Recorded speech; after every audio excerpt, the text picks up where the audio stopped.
भैया तुझसे बढ़ावा बाबू हमारे पहले जैसे करा। हेलो हेलो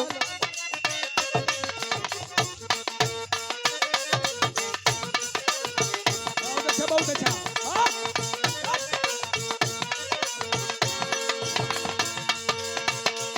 हेलो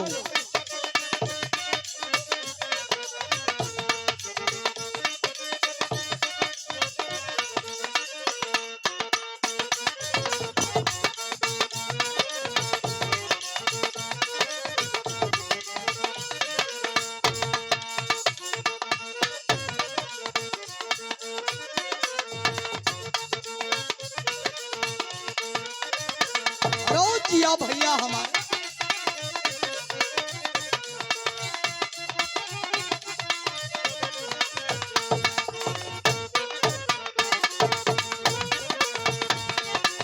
हेलो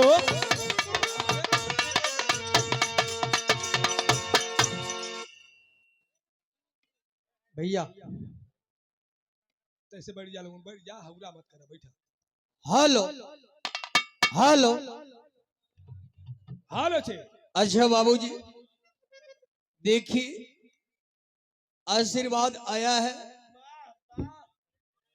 आप श्री विमल पाल डीएस पाल विमल ट्रांसपोर्ट कंपनी की तरफ से बड़े भाई आप हमारे आदरणीय विमल पाल जी बाबूजी हमारे आपके तरफ से 101 रुपए का आशीर्वाद आया है। मालिक सुखी रखे। सरस्वती सपूत राजदेव पाल की यही कामना है। हमारे जितने भाई आए हैं भगवान सबको सुखी रखे।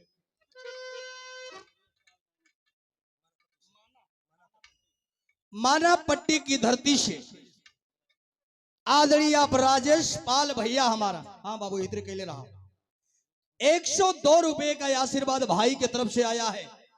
भगवान सुखी रखे। समाजवादी पार्टी के एक सिपाही हमारे भाई आए थे पास में बड़ा सम्मान किए।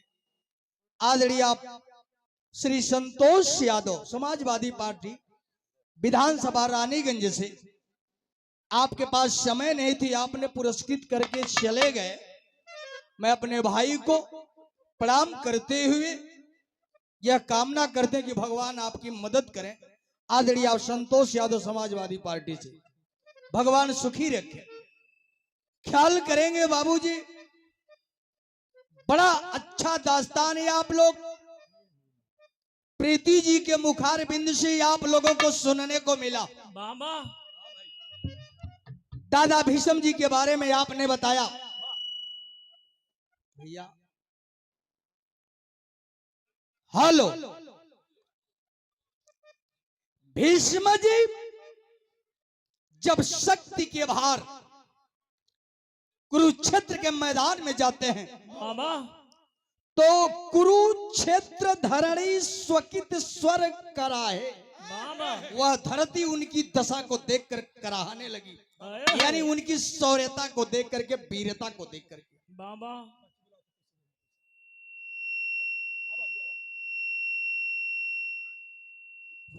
सीटी न दे भैया सीटी न दे। आदरणीय आप आरोही पाल कहां से रामापुर की धरती भैया सीटी न दे बाबू। ऐसा नहीं कि नमवा प्रीति जी बतौनी की बड़ा टेढ़ हो एक सर्रे में लोगों ने बता दे अथवा हम भूला जाते। हमारे भाई ना थोड़ा सा कहने की भैया तीन नाम सबकर बोलल कर सही बात हो और हमान कभी कभार की इधर हो जाला थोड़ा नमो बोले में भुला जाती। देखा 101 रुपए का आशीर्वाद आरोही पाल आपकी तरफ से आया है। भगवान सुखी रखे। हाँ बाबूजी खाना खाए के नहीं होता भाई ना देव नहीं नहीं एक भी रहा की बात। हाँ वो ठीक है, लेकिन हम भोजन करे भैया तैसे बिरहा पहले शुरू सुना पहले आप लोग। 14 साल लक्ष्मण ना खई ना 1 घंटा ना खई है तो का हुई। चला बैठा आप भाई, चलें ठीक है, जितने कार्यकर्ता हैं पंडाल की तरफ चले जाएं। ठीक है, देखे मौका का फायदा प्रीति जी बार बार आप लोग से कहते रहे, बगैर सोचे समझे कोई बात नहीं बोलनी चाहिए। आप भी हमारे परिवार के एक आधार है, और आपको हम मुर्दा बताइए, इतना अज्ञानी मैं हूं, आपको मुर्दा शब्द क्यों कहें। मैंने एक गाना गाया करता था बाबूजी, जब सीख रहे थे तो गाने में लिखा था हमारे कि बड़े बड़े अधिनायक लोग झुके घूस के आगे। घूस के आगे भैया बिगड़ल काम बन जाला, बनला कि ना, बिगड़ल काम बन जाला घूस के आगे। हम बिरहा ही गाई प्रीति जी, आप अपने पर ऊपर मत ली हैं, अगर अभी तक क्रोध में है तो क्रोध के आप वापस के लिए। हम गाई बिरहा में कि बड़े बड़े अधिनायक झुके घूस के आगे, और घूस के नाम पर सूतल मुर्दा जागे। बात यहाँ है, आपको क्यों कहीं एक पहली बार मुलाकात तो आपसे है नहीं, कई बार बहुत सारा दंगल गाया गया, और बड़े प्रेम से आप ही हर मंच से कहा करती हैं कि आप हमारे परिवार के ताज हैं।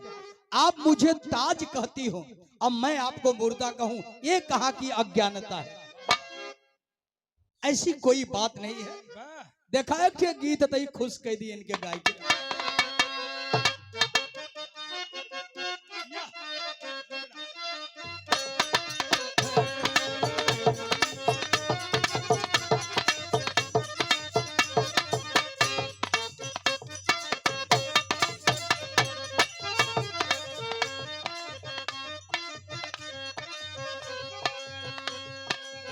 गजब का रूप द्वार गजब सूरत या तू पवलू न हो।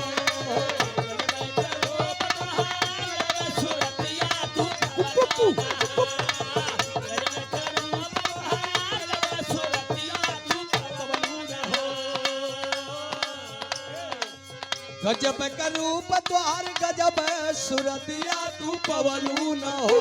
प्रीति सबके दीवाना बनवलू न हो।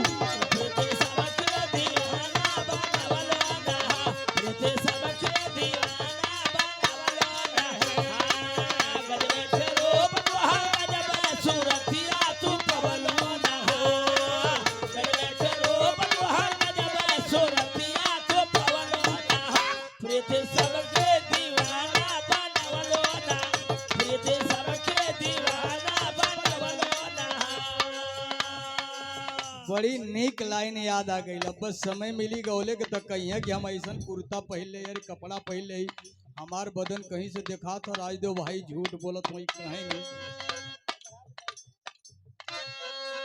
झलक बदन तोहरा कहवा से कुर्ती सियवलू न हो।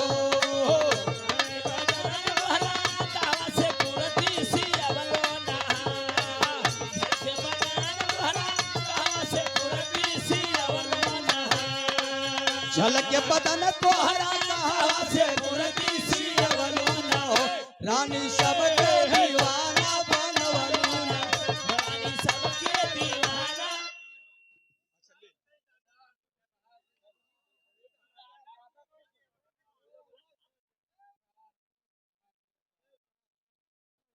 आदरणीय आप सहदेव पाल बाबू जी हमारे, आपके तरफ से 101 रुपए का पुरस्कार आया है। भगवान सुखी रखे भैया।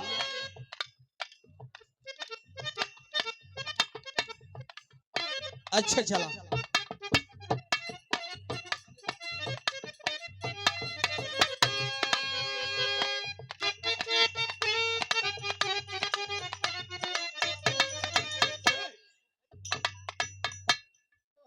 सिलौधी की धरती से आदरणीय आप सुखई रामपाल भैया हमारे, आपके तरफ से 51 रुपए का आशीर्वाद आया है। भगवान सुखी रखे। एक ठे गीत और है मास्टर साहब।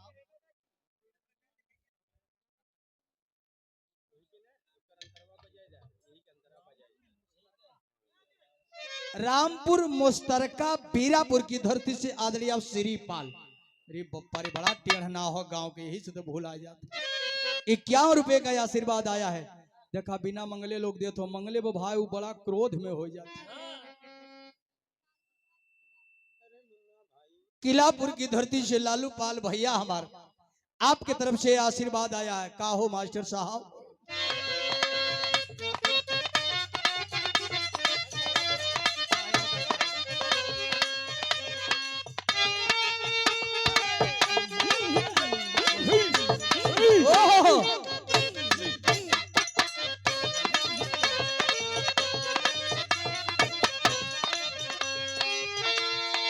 अपने तो चोरा लोग मुखिया रहरिया चाही सबके, हाँ हाँ चाही सबके पतिवारता में हरिया चाही सबके, पतिवारता में हरिया चाही सबके, पतिवारता में हरिया चाही सबके, हो भैया चाही सबके, हो बाबू चाही सबके, पतिवारता में हरिया चाही सबके, सीता है कैली जवन राम जी का इच्छा,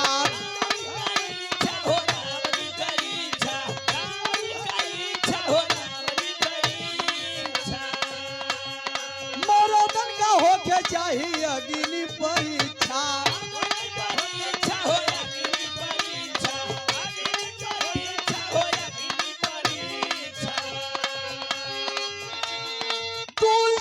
छूट माया छूट गुजारे चाही सबके, हाँ हाँ चाही सबके पतिव्रता में हरिया चाही सबके, पतिव्रता में हरिया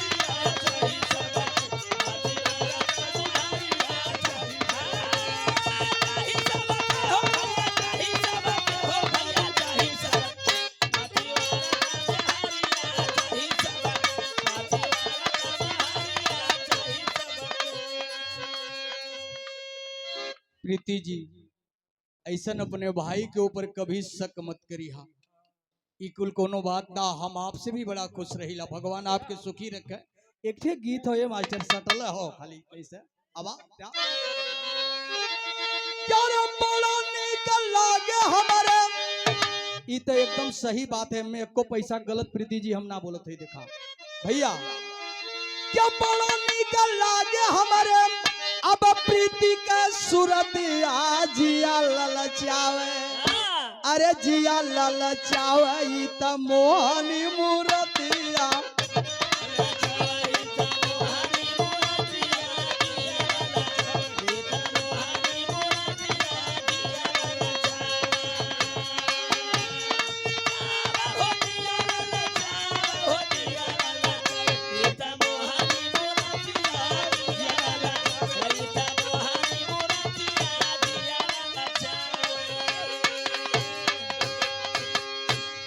तो भाई खुश करे बदे बड़ा क्रोध में ही रहली। अच्छा चला कोनो बात अब नाना क्रोध है आपकी ऐसा जिन करा भैया कहे हम आपके इलाहाबाद में बोलाई चानी काटे के मिली। हम एक दिन फोन कली तो कहे अरे हम ऐसा ही कही गई कि तो के चानी काटे के मिली।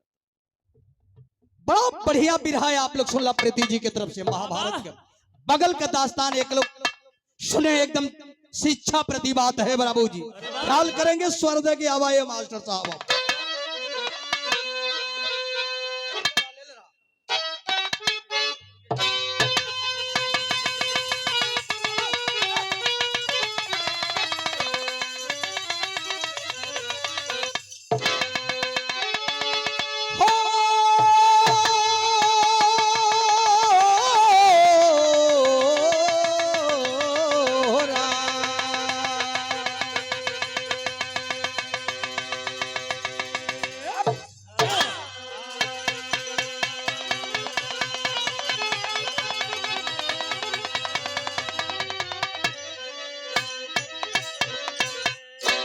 अब असली बात पे आप लोग आ जाए, जिसलिए मुझे यहाँ बुलाया गया है बाबूजी। 4 लाइन की भूमिका है मास्टर साहब। आवा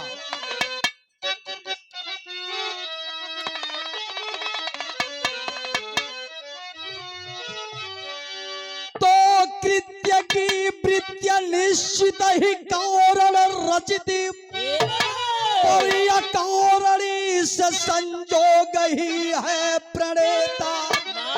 खोलिए पृष्ठ श्रुतियों पुराणों की यदि कुछ प्रमाणों का खाका दिखाई है देता, गति समय की चले अनवरत दृष्टि गति, ये सुनिए व्यथा चमक पीता है त्रेता, घनश्याम से जाकर पूछा दुर्योधन,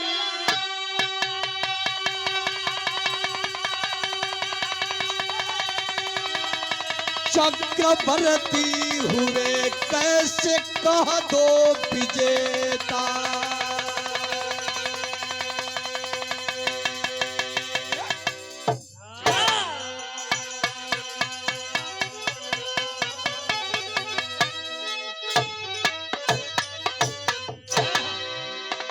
ख्याल करेंगे बाबूजी, थोड़ा अगूढ़ शब्द है हमारा। देखिए बनारस के हरिओम पाल बाबूजी जिंदगी बिता दिए, पूरी जिंदगी बिता दिए समाज की सेवा में। बनारस प्रेक्षागृहाल में अपने हाथ से मुझे साहित्य रत्न की पदवी दिए। इतनी बड़ी पदवी अभी हमारे परिवार में किसी कलाकार को नहीं मिली है।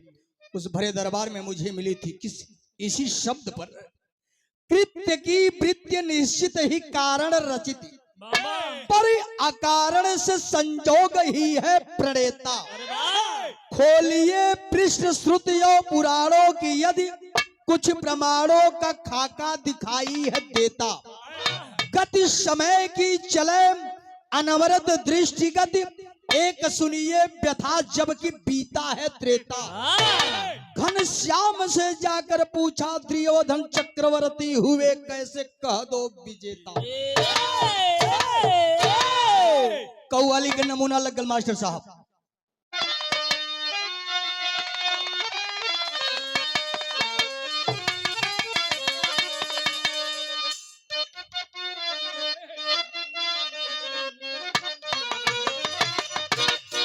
कोई फकीर देखिए, फकीर भगवान की बराबरी में आते हैं साथियों। ख्याल करेंगे इस बात का मास्टर साहब। अरे ये खुदा, अरे खुदा, इस जमाने को क्या हो गया,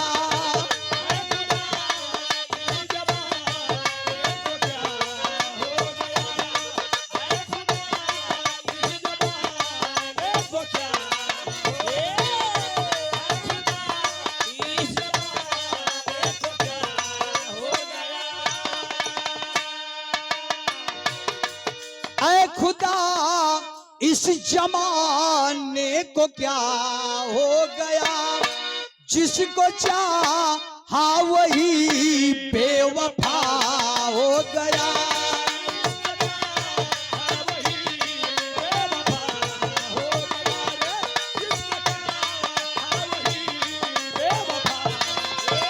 जिया भैया जिया,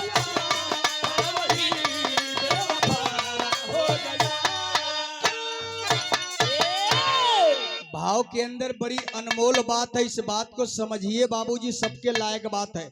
मैंने बताया धरती पर जिस लिए आप आए हो वह काम पूरा करके विधाता के यहाँ जाओगे, सम्मान बढ़ जाएगा। महापुरुषों का कहना है, महापुरुषों का कहना है कि जीवन रूपी एक किताब जो मिली है, ये जीवन रूपी किताब के सारे पन्ने को कोई पढ़ नहीं सकता। बाबूजी बड़ी अनमोल बात है, ख्याल करेंगे। जीवन रूपी किताब के सारे पन्ने को कोई पढ़ नहीं सकता, लेकिन हमारे स्वामी जी बताते हैं कि एक शब्द प्रेम से जब आप पढ़ लेंगे जीवन सार्थक माना जाएगा। भाव पे गौर करेंगे, बड़ी ऊंची बात है।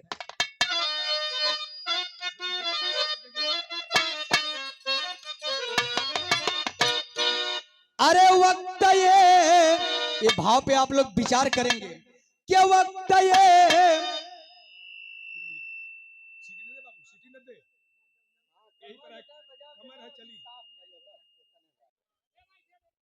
पूले लाड आदरणीय धर्मेंद्र पाल भैया हमारे, आपके तरफ से 51 रुपए का आशीर्वाद आया है। भगवान सुखी रखे। आप बोल दीजिए जय, जय बोल दी। एक बार बोला जगन्नाथ भगवान की। जय जे भाई भोजन करल चाहतो कह दी भैया करे बदे। अच्छा जय बोल गल भैया जी के भूख लगल हो जाके भोजन करे का सवेरे से ही चबैना खाए के आप लोग हाँ। बैठल हो। कुछ लोग गठियाए ले ले रहना के फिर भूख लगी तो खायल जाए। अच्छा ठीक है भोजन करत रहा बिरहा शुरू रहे अब तो भैया चला।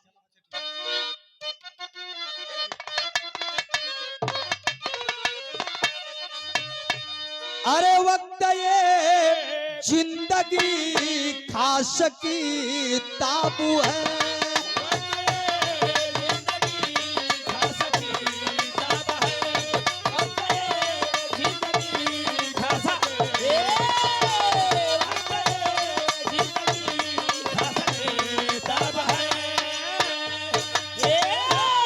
वक्त ये जिंदगी खास की ताबू है।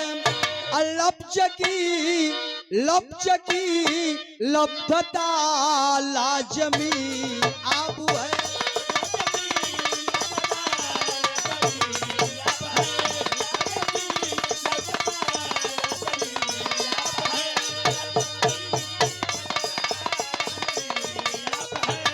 जियो भैया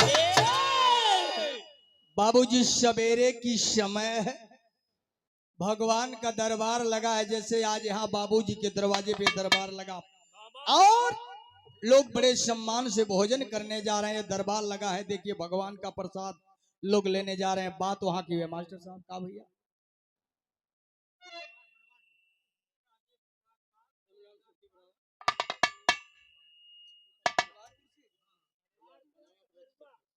कसेरुआ बनवारपुर की धरती से आप राजेश पाल और श्री शोभनाथ पाल बाबूजी हमारे आपके तरफ से 101 रुपए का आशीर्वाद आया है। भगवान सुखी रखे।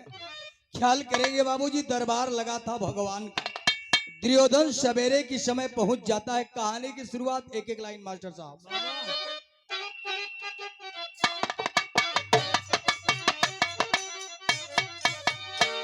अरे रही घनयामिनी शशांक छटा बिखरी थी।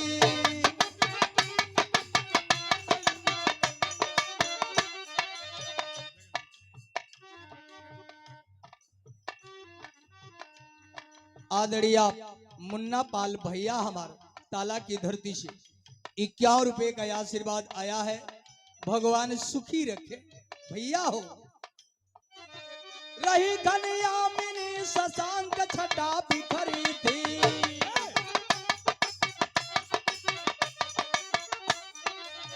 मुद उदगण रहे जिनकी भी आभा निखरी थी।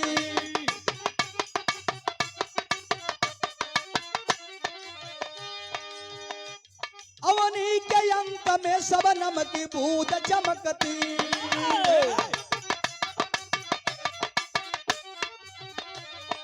दृश्य मन मोहत मोतियों से दमकती।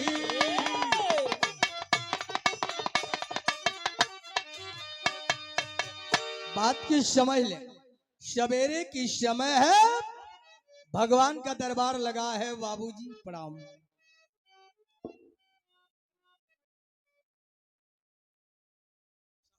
शाहपुर की ऐतिहासिक धरती से आदरणीय आप शास्त्री प्रसाद पाल बाबूजी हमारे देखिए आप लोग भगवान के चरण के प्रणेता है। भाव है बड़ा अच्छा है आपका। 101 रुपए का आशीर्वाद आया है। भगवान सुखी रखे। यह दास सबके श्री चरणों में प्रणाम करता है। अरे हमहू भोजन ना कैले हमहू तो 4 बजे के जाग के चलल है भैया। वो चबैना सबैना चबाई के ये बिरहा गावत है और फिर हमारा बंद कर ली तब प्रीति के सथवे खा ली। जब ले साथे ना जाइए खाए तब ले हमहू खावना कैसे तनी पाव भर आसर जो नाराजी खुश हो जाइए साथे खाए ले पे। एक ठे गीत बदल गई मास्टर साहब।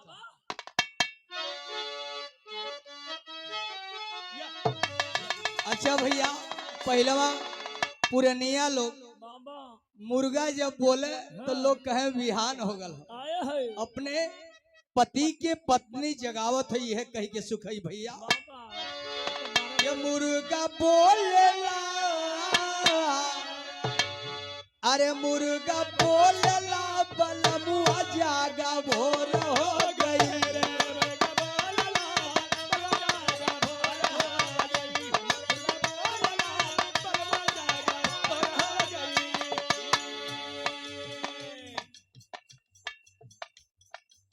बार घाट, ये शब्द पर प्रीति जी भी घबराई गई नहीं। बाबा आदड़िया मुन्ना पाल बार घाट से भैया हमार 51 रुपए का आशीर्वाद आया है, भगवान सुखी रखे।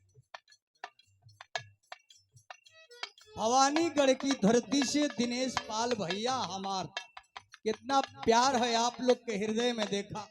101 रुपए का आशीर्वाद आया है, भगवान सुखी रखे भैया।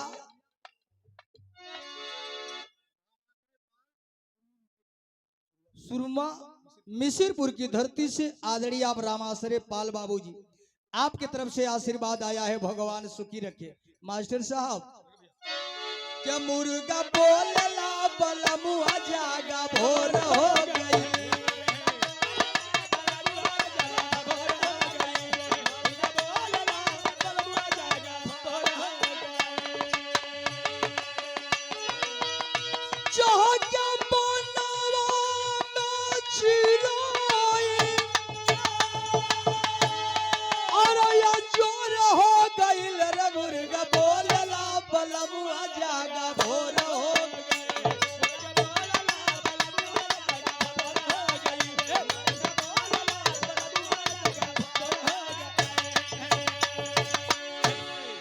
बड़ा ही मार्मिक दास्तान है बाबूजी।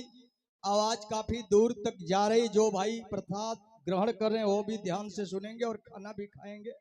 दुर्योधन भगवान से एक बात पूछ रहा है, बड़ी ऊंची बात पूछता है। क्या कि सोच भूप कैसे चक्रवर्ती भइली विधाना।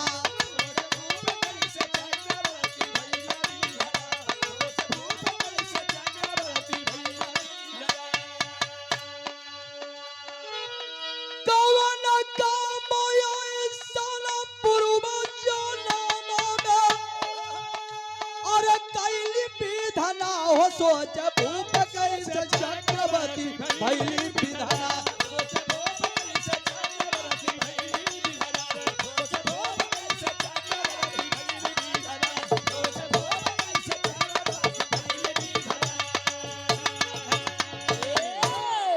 भैया हो, दुर्योधन भगवान से यह पूछत कि प्रभु दुनिया में पूर्व जन्म में कौन हम ऐसन काम कैली कि ये जन्म में राजा हो गई। देखा कितनी बड़ी बात पूछ रहा दुर्योधन, पहले जन्म का बात पूछा था कि पहले जन्म में हम कौन इतना बढ़िया काम कैली कि ये जन्म में राजा हो गई। भगवान से पूछा था। और का कह सुखई भैया, क्या करे कृपा से पवली दुनिया में ताज।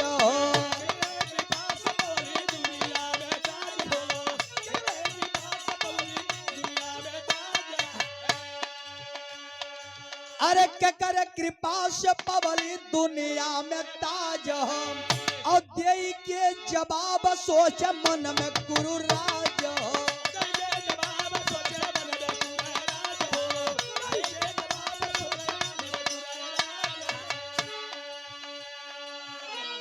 क्या कर पौड़ी क्या पावे तो धोरो में। अब न होइली विधाना रे, सोच भूप कैसे चक्रवर्ती भइली विधान।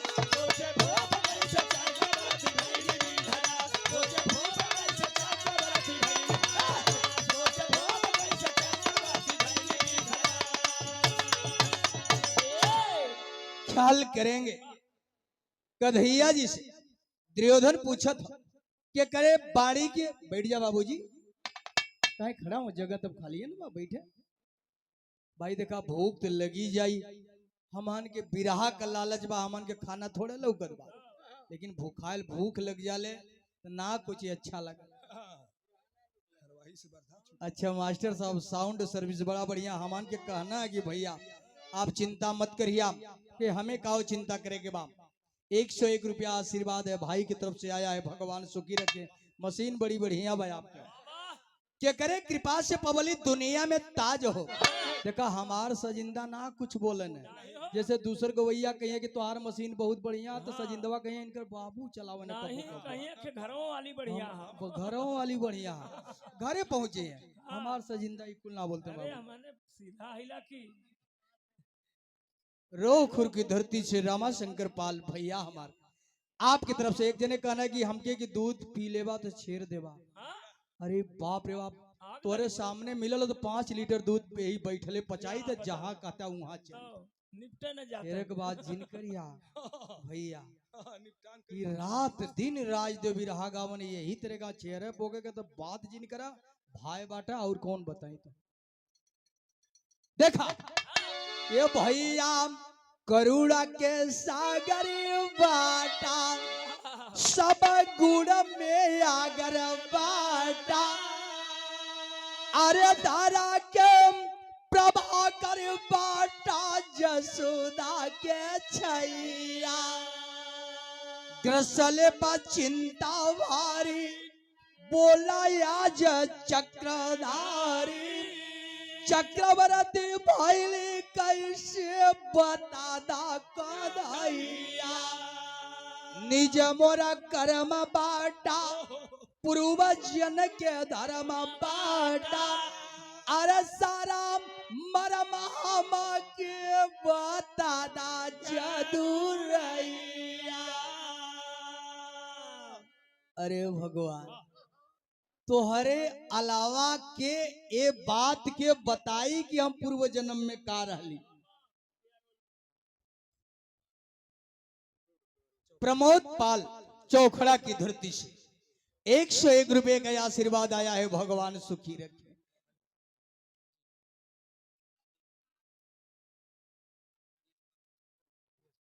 आदरणीय आप दिनेश पाल लच्छेपुर की धरती से ये 201 रुपया दोनों भाई की तरफ से आया है। भगवान सुखी रखे। भगवान ये आपके अलावा ये बात के आखिर काल में बताई के कि हम पूर्व जन्म में का कैले हैं। बाबा भैया देखे तो पिछले जन्म का बात कन्हैया जी दुर्योधन से बतावत हुआ। गीत बदल गई सुखई भैया।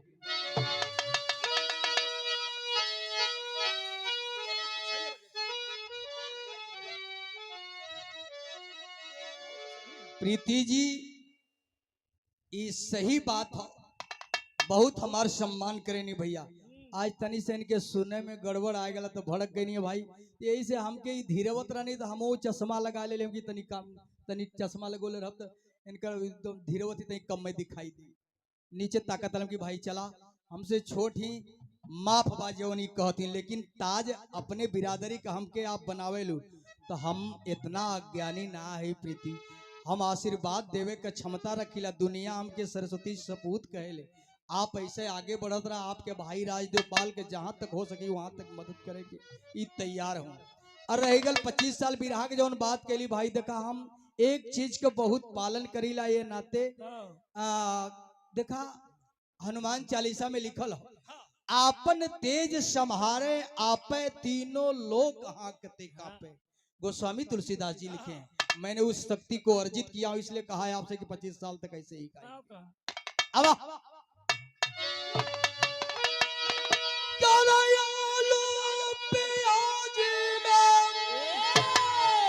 जब हमके आप प्रीति जी एक बार फोन कैले रहलू कि भैया आलू प्याज खेती में बहुत ज्यादा लगा दिली, बड़ा घाटा बल बरसात हो गई, कुल आलूए प्याजिया सरी गल हमारा।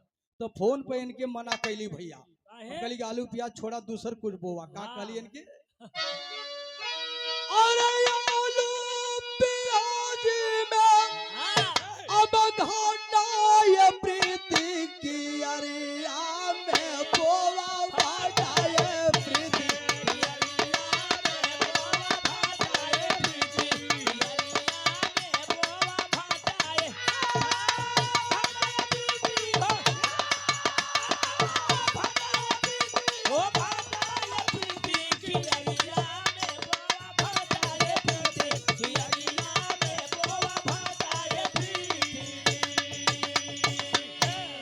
भैया इनके समझौली कि जाए तो जौन खेती जौन रास्ता जाने वो है चले पुरनिया कहना।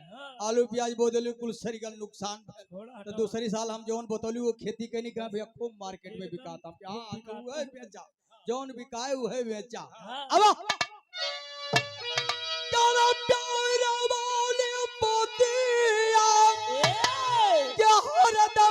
भुला लू हमारा धनिया हमसे काहे को हालू।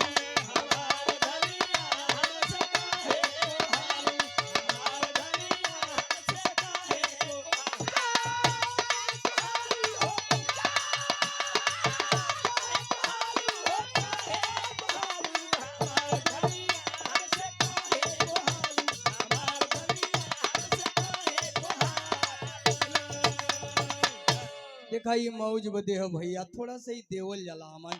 जैसे भोजन पे देखा चटनी भाई लोग के मिली खाए बदे, ई चटनी के हमान कहल जाला।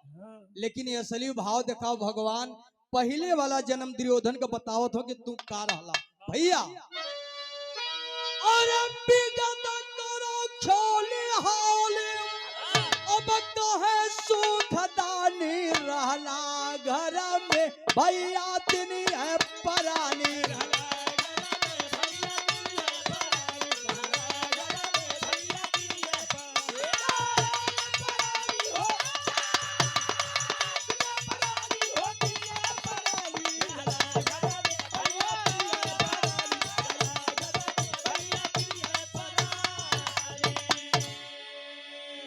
भैया लोगन भगवान कन्हैया जी दुर्योधन के समझाओ थे कि पूर्व जन्म में एक परिवार में 3 सदस्य माई बाबू तुहार रहला और तुहे जवान बेटवा रहला, लेकिन समय तुहार वो समय ठीक ना रहल। भगवान बताओ तो दुर्योधन से भैया वह दिन बिगड़ल दुनिया में तोहरे समैया, वह दिन बिगड़ल दुनिया में तोहरे समैया, वृद्धा माता पिता रहल कहल कन्हैया।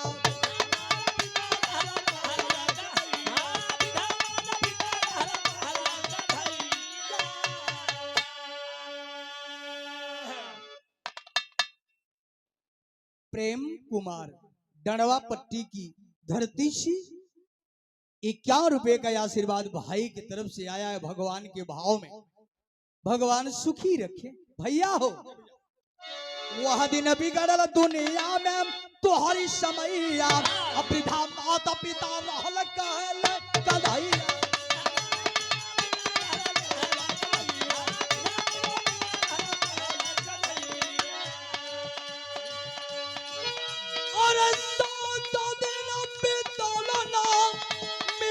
दाना पानी रहला घर में भैया तिनी है परा।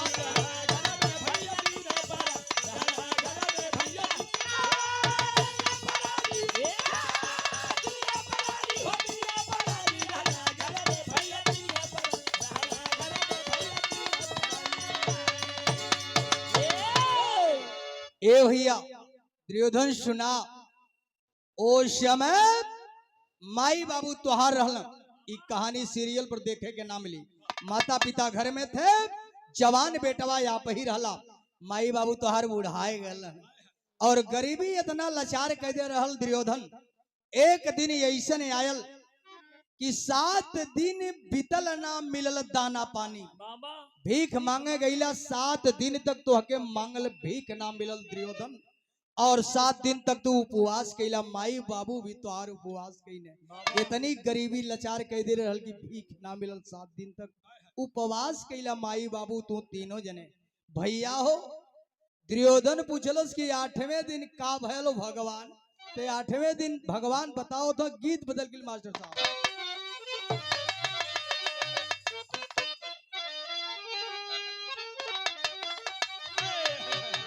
सुतली गंगिया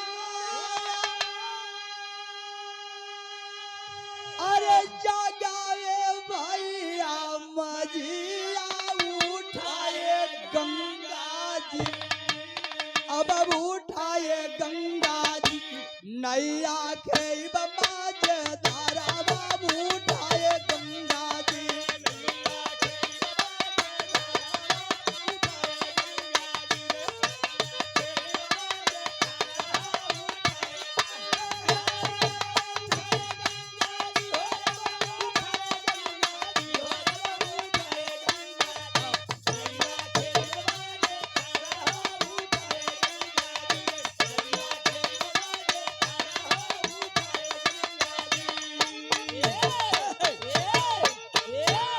बाबूजी दुर्योधन की भगवान समझावत हो कि दुर्योधन 7 दिन तक उपवास रहल, तोहरे मड़ई में खाना ना पौला।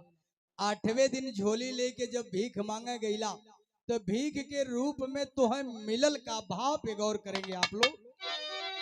8वें दिन कहीं से थोड़ा मिलल अन्ना दानावा भोजनवा बिना, अरे भोजनवा बिना तरसत रहल नयनवा, भोजनवा बिना तरसत रहल नयनवा, भोजनवा बिना तरसत रहल,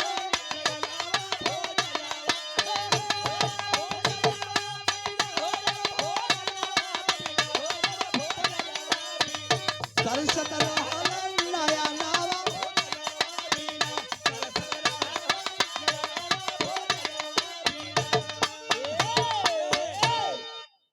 आठवें दिन झोली लेके जब भीख मांगे गईला तो भीख के रूप में थोड़ा दाल चावल तोहे मिलल। बाबा घरे ले आए के कैला का मास्टर साहब, खिचड़ी बनावाला खुद हाथों से भी रनावा,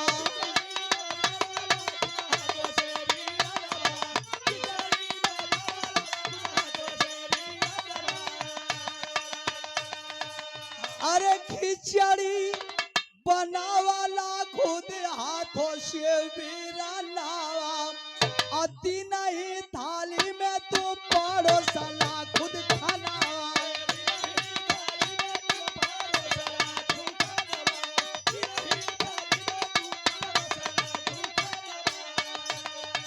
कोड़ी रूपावा में हम आइली भावनावा, भोजनावा बिना, हाँ भोजनावा बिना तरसत रहल नयनवा, भोजनावा बिना।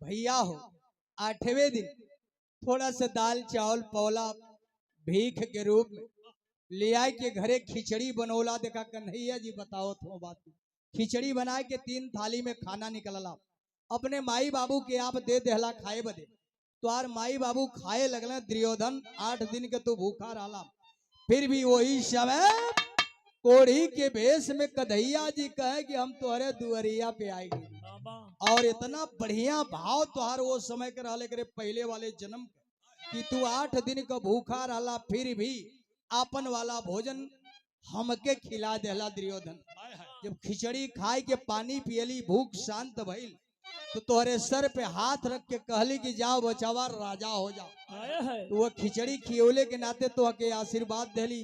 भैया एक बात सुना, कभी कभी ये बात देखे के मिले, दरवाजे पे अगर भिखारी कोई आ जाए तो शिक्षा प्रतिबात हो, भीख भले जिंदा लेकिन उनके धिक्कारा मत, भिखारी के धिक्कारा मत। कहे से कि बिरहा में हम लिखले है कि सत्य की आभा निखरती अपने भारत देश में, सत्य से मिल जाए प्रभु ना जाने कब किस भेष में, बाबा पता नहीं किस भेष में भगवान मिल जाए।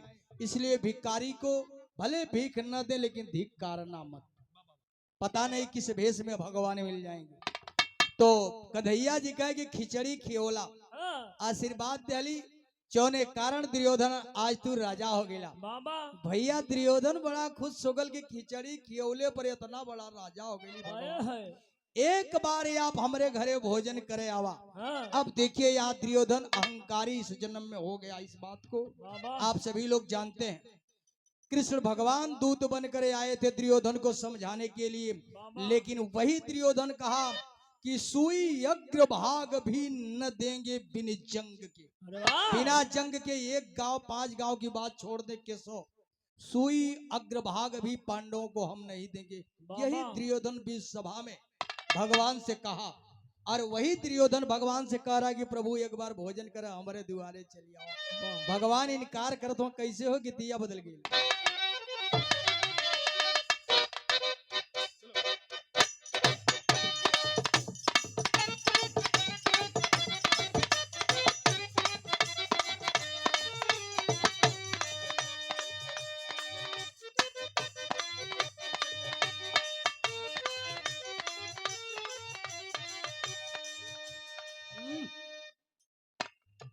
चला जब से चढ़ल सैया जुल्मी फगुनावा,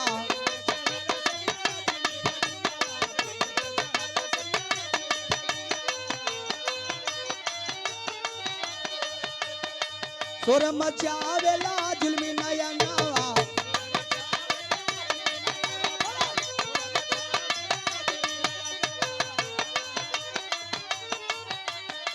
जब से चढ़ल सैया जुल्मी फगुनावा, शोर मचावेला जुल्मी फगुनवा, दूता दूती लागे चूड़ सलवार में, राजा आवेलो जुल्म संभालो।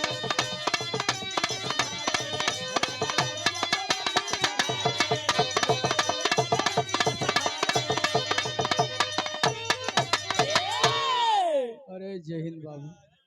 देखे दुर्योधन से भगवान एक बात कहत हो, भगवान देखा दोनों में संवाद होता कैसे सुखई भैया के बिहसा दुर्योधन बोला कान्हा समनावा,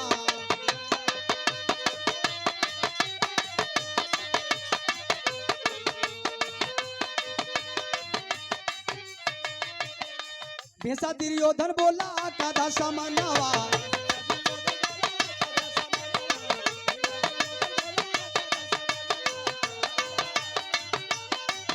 स्वीकार कैला भवनवा,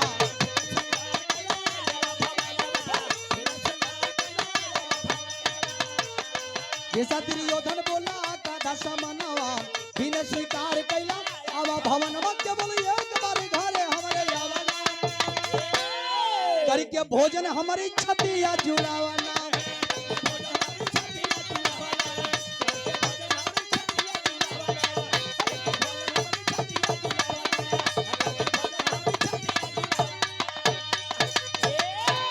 अच्छे बाबूजी देखे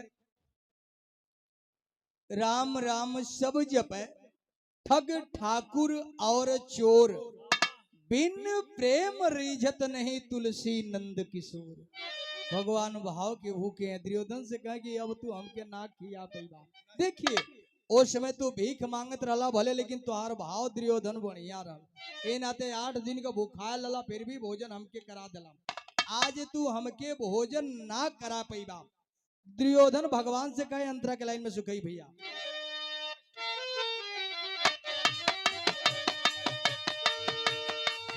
और है क्या कमी मुझ में बोला मुरारी,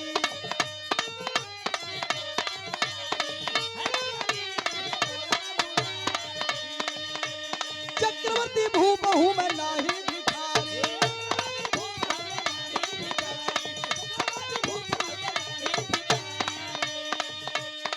अंधन से भरल बाटी महला अटारी,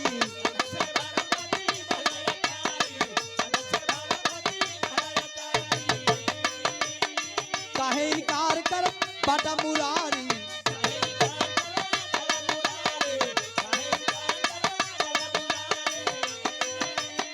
अंधन से भरल बाटी महला अटारी, काहे इनकार कर बाटा मुरारी, केवल एक बार घरे हमरे आवना, करके भोजन हमारे छतिया जुड़ावना,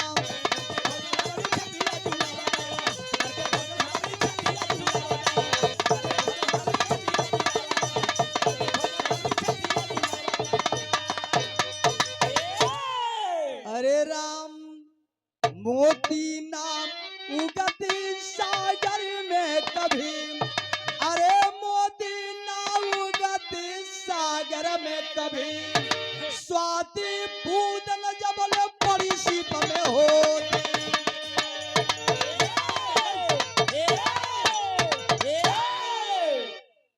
बड़ी बढ़िया भाव है टेरी में, स्वाति बूदन जबले पड़ी सीप में होती, मोतीना उगती सागर में कभी। भगवान बार बार दुर्योधन के इनकार करत हो कि तोहरे दुआरे भोजन करे हम ना आई, तो कहे कि तू भोजन हमके ना करा पैबा। उस समय भिखारी रहला, कोढ़ी के भेष में अली तब भी पहचान गईला, आज हमके तू पहचान ना पैबा, भोजन ना करा पैबा। संवाद होत हो, संवाद में विवाद हो गया बाबूजी। विवाद में देखे दुनिया के मालिक भगवान के दुर्योधन कहलस का सुकई भैया हो गया लाल गंधारी सुत के सौ से बोला पानी है। अरे हो गया लाल गंधारी सुत के सौ से बोला पानी है। महिपति के सामने भृत्य खड़ा फिर भी बनता क्यों सानी है। का कहना बाबूजी?